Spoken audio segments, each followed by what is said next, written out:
Que embora possuam superpoderes, vários super-heróis já foram dessa para melhor? Já vestiram o terno de madeira? Já deram um olá para São Pedro? Que o tema sobre a morte de super-heróis deu origem ao filme A Volta dos Que Não Foram? Está começando... Conexão HQ.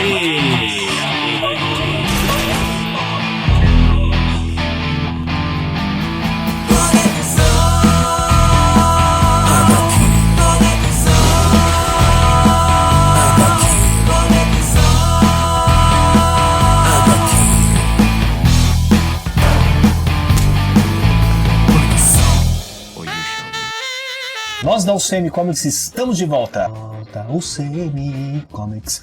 E eu sou Marcelo de Oliveira. Eu sou Marcelo Castilho.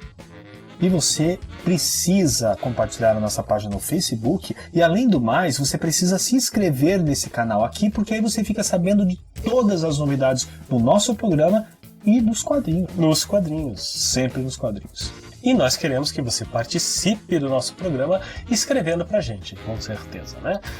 Como que é? É muito fácil. Chega lá, escreve o que você quiser e compartilha e nos escreve e se inscreve e tudo isso. Participe, galera. Tá feito, gente. Cheio de novidades.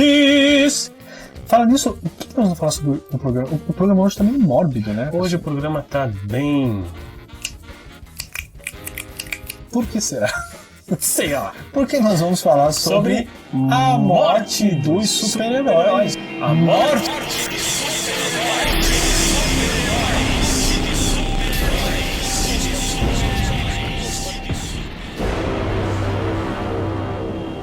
Atenção! O programa a seguir contém cenas de spoilers de várias épocas do Lanterna Verde, X-Men, Batman, Capitão América, Flash, entre outros. O programa não é indicado para pessoas emocionalmente sensíveis e irritadinhas e que não suportam saberem o final da história.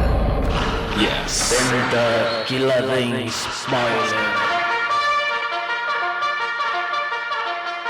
Bom, se a vida após a morte, com certeza é no mundo dos quadrinhos, Castilho. Oh yeah! Eu acho assim que existe uma mandinga que permeia esse mundo e que faz com que tais personagens, principalmente os populares, né, não permaneçam mortos por muito tempo. Pois exceto o tio Ben.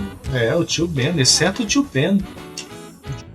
Estamos falando de uma mídia com uma tradição de longa data do que chamamos de retcons, né, que são as continuidades retroativas, os reboots, que são as reiniciações, e os fake-outs, que são as simulações falsas, né? Tão profundos que nenhum super-herói popular nunca vai ficar realmente morto, incluindo os que parecem ter desaparecido por décadas.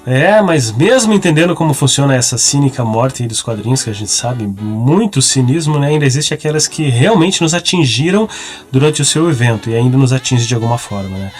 São tão importantes por causa do momento em que aconteceram ou devido ao impacto sobre a indústria ou sobre universos ficcionais ali que eles ocorreram, ou até referente à memória que a gente tem, né, que fez parte do nosso crescimento, enfim, do acompanhamento dos quadrinhos, marcaram bastante.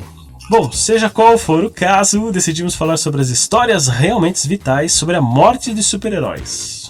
E só avisando que essas escolhas são pura e simplesmente de nosso critério. Então vocês que estão nos escutando e nos vendo, tá? Pode escrever para nós e comentar, dizer se estamos errados, se falta algum, se, né? Sim. Assim. Cada um tem a sua própria escolha, né? Essa que foi algumas que a gente achou que são as realmente vitais. Vamos lá. Bom, a gente pode começar com o Noturno, o Kurt Wagner, né, que morreu em X-Force número 26 em 2010. Né? E muitas vezes nos quadrinhos é fácil de ver a morte chegando com o resultado final da história. Bem ali na lata. Exatamente. Né? Mas a morte pode sair do nada, mesmo em um grupo onde ela é propensa, como nos X-Men. E o Noturno é a prova disso. Na verdade, um auto-sacrifício, né? Foi um auto-sacrifício do Kurt Wagner, que salvou a Esperanças Summers. Sua morte é importante para a história dos X-Men, além da forte carga emocional tanto para os mutantes como para os leitores. Noturno foi um lutador feliz, alegre e brincalhão, mas também foi em muitos aspectos a alma dos X-Men. O guia moral, a consciência e a bondade. Nos mais de 3 anos que estava desaparecido do universo Marvel, as aventuras dos X-Men continuaram tão loucas quanto elas sempre foram, mas com um vazio nítido da sua ausência. É verdade. I love Kurt Busiek. Temos também a morte do Marvel, o Capitão Marvel. Em A Morte do Capitão Marvel, que saiu em 1982, isso já é da década de 80. Bom, a maioria das mortes dos quadrinhos elas são rápidas, brutais e no calor da batalha, como você acabou de falar ali. Foi um exemplo aí, o Noturno, né? Mas no caso do Capitão Marvel, ela se destaca em parte pela diferença de como ela foi conduzida. Ou seja, ele foi lentamente morrendo de câncer. Apesar de Jim Starlin estar à frente ali do enredo, a morte do Capitão Marvel pode não figurar entre os clássicos aplacados, né? Ninguém, assim, lembra tanto dela. Mas ainda é comovente ver os maiores heróis do universo Marvel ao seu lado nos seus últimos dias para dizer adeus. O Capitão Marvel apareceu várias vezes depois da sua morte para lutar ao lado de seus amigos, né? Mas ele sempre se sacrificou para que outros pudessem continuar a viver. Parece que ele era um fardo que ele carregava de sempre se sacrificar para que os outros pudessem viver. Sua morte assumiu uma nova importância quando a Carol Danvers assumiu seu manto como a Miss Marvel, que foi uma das coisas mais emocionantes que aconteceu na Marvel Comics. É verdade. E essa história da morte do Marvel saiu numa graphic novel da editora Abril nos anos 80. Muito bem, muito bem lembrado. E nós temos ainda o Ted Kord. Ted Kord é o Besouro Azul.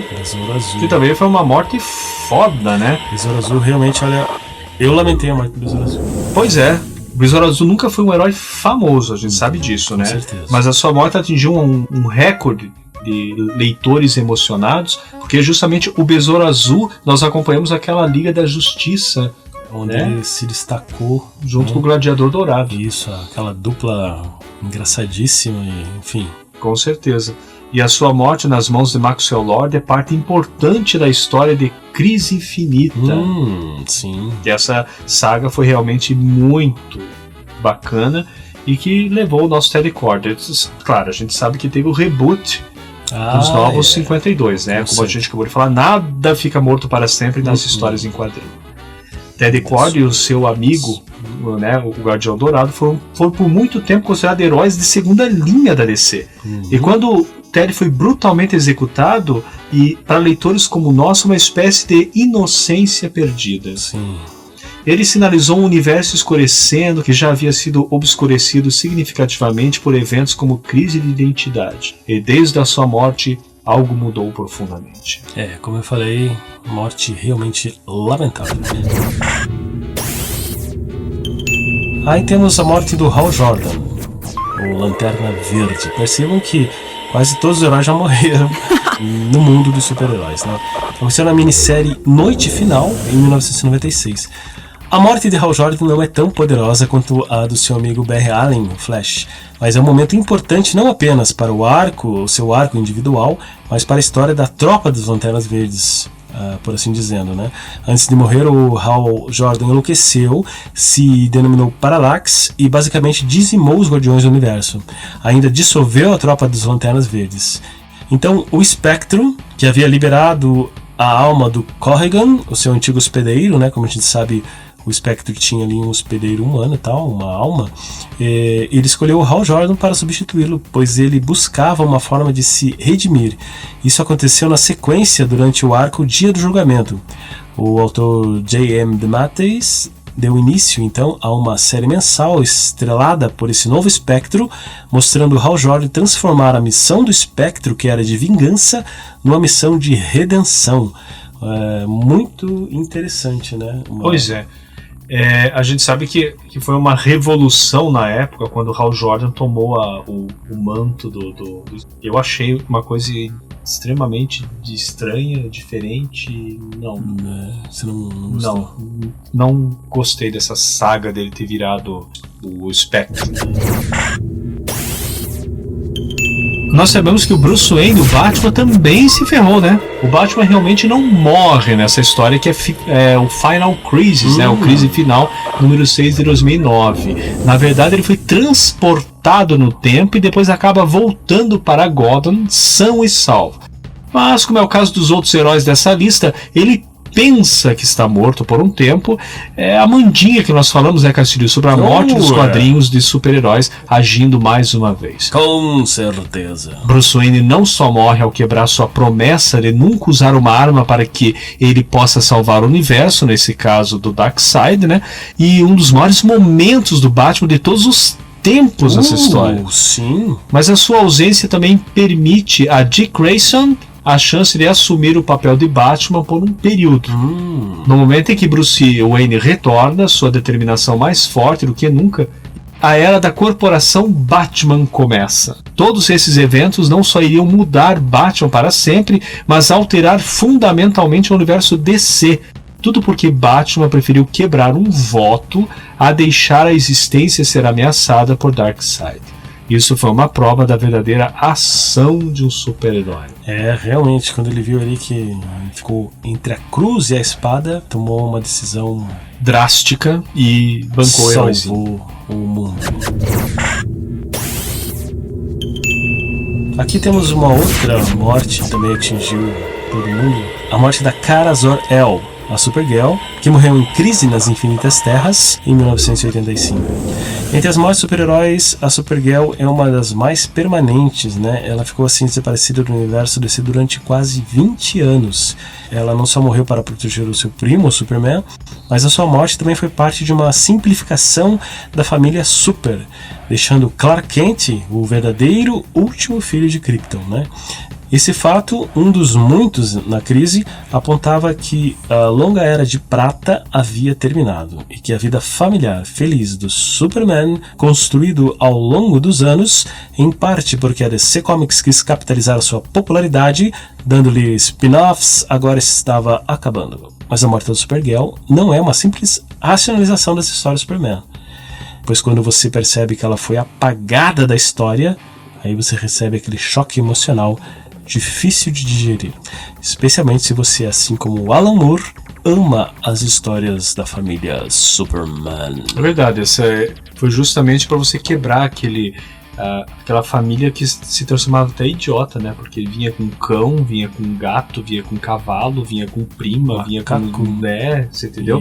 E de repente a morte foi exterminar tudo isso e colocar, não, o Superman é o único cara de Krypton. Mas o Alan Moore gosta dessas das coisinhas. Steve Rogers, o Capitão América, também morreu. Não diga. Um dia ele morreu. E a morte do Capitão América foi algo tão significativo que foi manchete nos jornais por todos os Estados Unidos da época. O que sua popularidade fez com que a Marvel Comics, né, o tornasse tão especial assim. Nós sabemos que o Capitão América morreu desafiando e lutando por um tipo muito particular de liberdade para os super-heróis, e sua morte abalou essa comunidade, deixando todos no universo Marvel em um período de forte introspecção. Sua morte também marcou o início de uma nova era do heroísmo para Buck Barnes, que assumiu a identidade do Capitão América, assim como Dick Grayson assumiu a identidade de Batman. Exatamente. Quando o Batman morreu, vamos dizer assim. E vamos lembrar que o Buck Barnes estava morto também. Só lembrar isso. O Buck Barnes, assumindo a identidade do Capitão América, ele se transformou, né, uma das figuras mais importantes hoje no universo da editora. E nós sabemos que super-heróis morrem e mudam os universos em que vivem o tempo inteiro, mas a morte de Steve Rogers tirou o universo Marvel do eixo, e em alguns aspectos as coisas ainda até hoje não voltaram ao normal por causa dessa morte. Isso é interessante também, né? A gente fala assim que os heróis morrem e voltam, mas existe todo um contexto, né, que acaba mudando algumas coisas dentro do universo que depois acabam sendo levadas adiante. Então isso também reflete muito em cada universo, seja da DC ou da Marvel, enfim. É verdade. Bom, temos aqui a morte do Robin. A famosa morte do Jason Todd. Mas teve também outro Robin que morreu, que foi o Damian Wayne. Jason Todd morreu em 88, já o Damian Wayne foi em 2013, né? E o Batman continuou querendo um Robin ainda, isso que eu não acredito. E uma das coisas mais interessantes da morte do Robin é que ele deu a origem a uma banda brasileira, a Que Fim Levou Robin. É verdade, eu lembro dessa banda. Primeira banda de música eletrônica, né, de música dance do Brasil. Pois é, Que Fim Levou Robin. Tem como colocar isso? Tem, vamos colocar, com certeza. Que fim levou o Robin? Que fim levou o Robin? Ou seja, se não fosse a morte do Robin, essa banda jamais existiria. Pois é. Então, isso foi o que a gente tinha pra falar do Robin. Não, mentira. Bom, juntando as mortes, né, dos dois Robins ali, a gente acredita que eles representam a mesma linha do raciocínio quando entendemos que o Batman luta não só para derrotar os criminosos, né, mas para proteger também aqueles que ele ama. E nos dois casos, é um retorno do morcego a essa primícia. Ambas as mortes são importantes pelo que elas significaram para o Bruce Wayne, mas elas também têm poderosos contextos individuais. A morte de Jason Todd veio do resultado de uma pesquisa feita por telefone pela DC Comics. Não é verdade? É verdade. Na verdade, foi uma grande tacada que atraiu grande atenção da mídia e atrai críticas até hoje. Já a morte do Damian Wayne, ele marcou o culminar de 7 anos de histórias de Grant Morrison na frente do Batman. O legado de Morrison é considerado por muitos como uma das melhores fases do Batman de todos os tempos. E tudo se resume ao momento em que Damian morre heroicamente. 2 Robins, 2 mortes, 2 marcos dos quadrinhos. Pois é, sem esquecer que quem matou Jason Todd foi Coringa. É uma das mortes mais violentas dos quadrinhos, em que ele pega um pé de cabra, começa a bater no garoto, bater até a morte. E por isso que foi muito chocante e tem críticas até hoje essa morte do Robin. Certa interrogação. Onde será que ele foi? Será que ele sumiu? Ou será que assumiu? Ele foi abandonado e seu coração partiu. E agora trabalha no McDonald's do Brasil. Que fim levou o Robin? Quem morreu também foi Peter Parker. O Homem-Aranha, só que tem 2 Peter Parker, né? Nossa, aí morreram os dois. Morreram os dois. O do universo Ultimate, né? Que morreu em Ultimate Spider-Man. E o outro foi o Peter Parker do nosso universo mesmo, né? Que morreu em Spider-Man 700. 2 Homem-Aranhas em 2 universos diferentes fizeram um grande escarcéu com suas mortes. Quando foi revelado que o escritor Dan Slott mataria Peter Parker no final de 2012, a resposta foi tão acalorada que Slott recebeu ameaças de morte. Sabe o que é isso? Mesmo assim, Peter se foi. E Slott inaugurou a era Homem-Aranha Superior, que se tornou um novo take aclamado pela crítica e comercialmente bem sucedido. Não vamos esquecer tão cedo a ambição do roteirista Don Slott. Nós sempre soubemos que o Peter Parker no universo Marvel ia voltar. Mas em 2011, o escritor Brian Michael Bendis matou o Peter Parker do universo Ultimate e substituiu-o por um jovem mestiço chamado Miles Morales. Sua morte foi tão poderosa ao ponto de passar a impressão de que desta vez não havia retorno, assim como o tio Ben, e fugindo à regra da morte dos comics books. Mas o momento foi ainda mais significativo pela introdução de Morales, que desde então se tornou um super-herói vital entre os afro-latino-descendentes e tem atraído uma legião de fãs, Castilho. É verdade, deu certo, né? Pois é. Acabou atraindo aí o gosto do público, ao contrário do Jason Todd.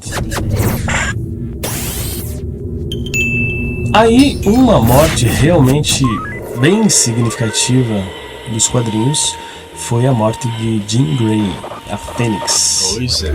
Morreu lá na revista do X-Men em 1980. E morreu no cinema também. Como ela morreu. Pois é.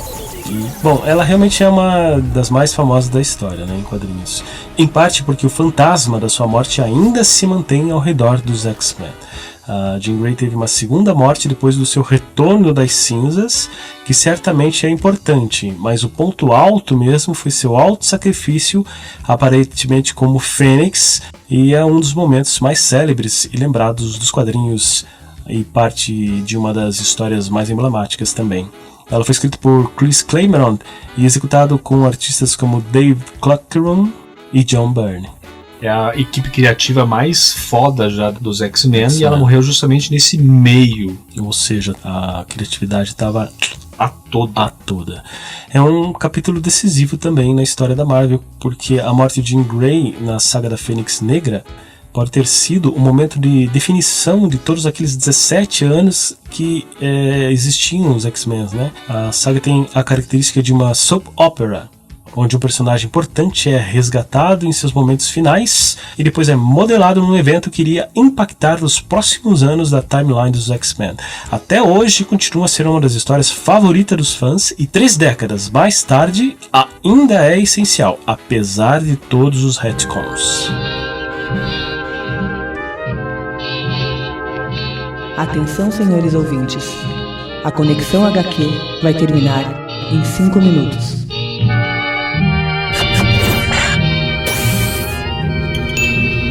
E nós temos uma das mortes mais midiáticas do universo, não só dos quadrinhos, mas do mundo pop, que foi a morte do Superman. Meu Deus. Você ganha o Superman número 75 lá fora. Mas é engraçado que é uma morte que... Sabe aquela morte que você sabe que não, cara, não vai ficar morto já de cara? Isso é verdade. Né? E alguém que nunca leu os quadrinhos, mas viu as notícias do mainstream americano em 92 sobre a morte do Superman, vai afirmar que ele morreu mesmo. É aquela coisa. Quem não acompanha os quadrinhos, como a gente falou, a gente já de cara sabe, não, esse cara não vai morrer. Né? E foi uma coisa tão chocante, digamos assim, nos Estados Unidos, que realmente, se você perguntar aí pra alguém, ele ainda vai afirmar que sim, o Super-Homem morreu mesmo. E se for ver por esse lado, foi um dos acontecimentos mais bombásticos que teve, né? Por mais que nós tenhamos falado aqui sobre a morte do Capitão América sendo emblemática, a morte de Jean Grey sendo emblemática, a morte do Peter Parker, meu Deus, mataram o Peter Parker, mas quando o Superman morreu, esse sim foi uma coisa extremamente emblemática, uma catástrofe. Porque a questão não é essa questão de ele morrer, igual a gente falou. O Superman vai morrer, claro, vai voltar. Sim. A morte dele impactou por outro aspecto, né? O que acontece é que quem morreu foi um super-herói original, foi aquele Superman que a gente conhece desde... Né? O que deu início, né? O início a tudo. O cara que praticamente representa todos os super-heróis aos olhos do público em geral. E a DC matou o cara. A trama em que a morte é realizada é bastante pesada, cheia de sangue, mais do que aquela alma e aquela emoção que sempre embalaram o herói, né? Não é particularmente nos quadrinhos o grande roteiro sobre esse tema, mas na época e talvez até agora isso não importava. Bem isso. Eles mataram o Superman, o Homem de Aço foi derrotado e houve filas aos milhares para obter uma cópia deste marco das HQs. E eu digo pra vocês, item obrigatório para um colecionador, hein? Com certeza. Aqui a editora Abril, além de ter publicado os acontecimentos nas revistas de linha, que foram, começando, o impacto foi numa edição em 3 partes que ela publicou. Que ficou assim mais dramático, mais. Pois é, até eu lembro que as capas eram fantásticas assim. Eram fantásticas. Deixamos para o final. Quem? Esse ficou, né? Esse realmente marcou. Acho que mais do que os outros, eu acabei de falar de emblemáticas. O Barry Allen, The Flash, que também morreu em crise nas Infinitas Terras lá em 85. Desculpe aí se você pensou então que a gente ia deixar o Superman por final, mas não, sua morte não se compara à de Barry Allen. Ainda mais porque durante a crise nas Infinitas Terras ele foi aos poucos sofrendo e se sacrificando e cara, você não imaginaria, você imaginaria que o personagem ia sair aos pedaços, mas não queria se virar pó como virou. E tem outra coisa, dentro da história dos quadrinhos, há muito tempo os historiadores consideram que a primeira aparição do Barry Allen ele se deu no início da Era de Prata dos quadrinhos, em 56. Além disso, o Barry também conseguiu estar presente no início do multiverso da DC que a crise nas Infinitas Terras havia destruído. Com a clássica história lá, o Flash de 2 mundos, que a gente já comentou aqui em outros programas. Em 61. É verdade. Ou seja, a Era de Prata da DC passou para a Idade de Bronze em 85, exatamente após o evento da crise. O Barry esteve sempre entre os grandes marcos da editora. Aí é que a coisa ficou mais comovente, mais drástica, digamos assim, né? Pois é como se com a morte do cara fosse virado uma página da DC Comics e a partir dali, quer dizer, não foi tanto a crise nas Infinitas Terras, vamos dizer assim, foi a morte de um personagem tão importante, né? Sim. Fundador da Liga da Justiça da América, ter morrido, ter despedaçado. E ficou uma passagem simbólica, né, de uma era, vamos dizer assim. Uma coisa significativa também é que foi que o Barry Allen ele não morre apenas para salvar uma pessoa ou então derrotar apenas um vilão, né? Tampouco ali ajudando apenas os seus amigos, como realmente acontece, mas sim para poupar toda a existência, literalmente correndo para o esquecimento, para o bem de todos e de tudo, porque ele se recusou a desistir. O cara virou um símbolo. Cara, e pode não ser a morte mais lembrada pelos leitores dos quadrinhos, ou por fãs casuais. E nem ser o único a ter a cobertura de outras mídias, como aconteceu com o Superman. Mas o fim de Barry Allen é para nós, aqui da Conexão HQ, um marco. Um marco. E acreditamos que para outras pessoas também. É Com a morte certeza. mais marcante, né, e importante deste gênero. Até hoje, sim. Então, nós terminamos o Conexão HQ com uma homenagem à morte a Barry Allen e a quebra da Era de Prata e o início da Era de Bronze.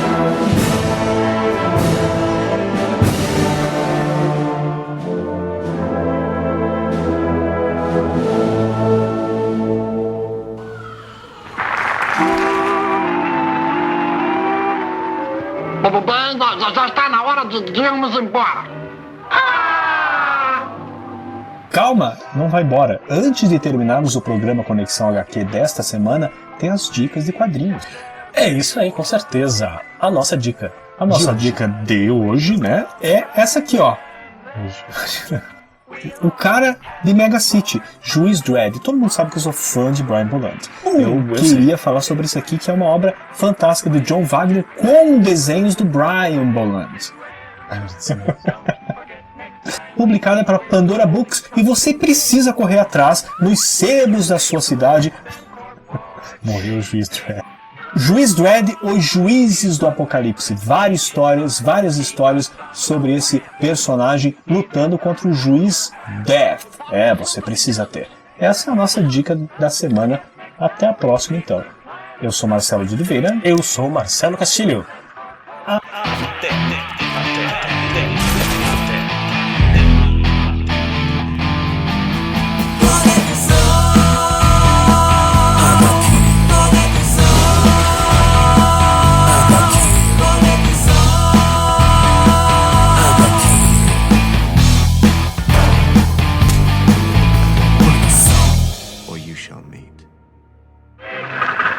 Por hoje é só, amiguinhos. Voltaremos breve.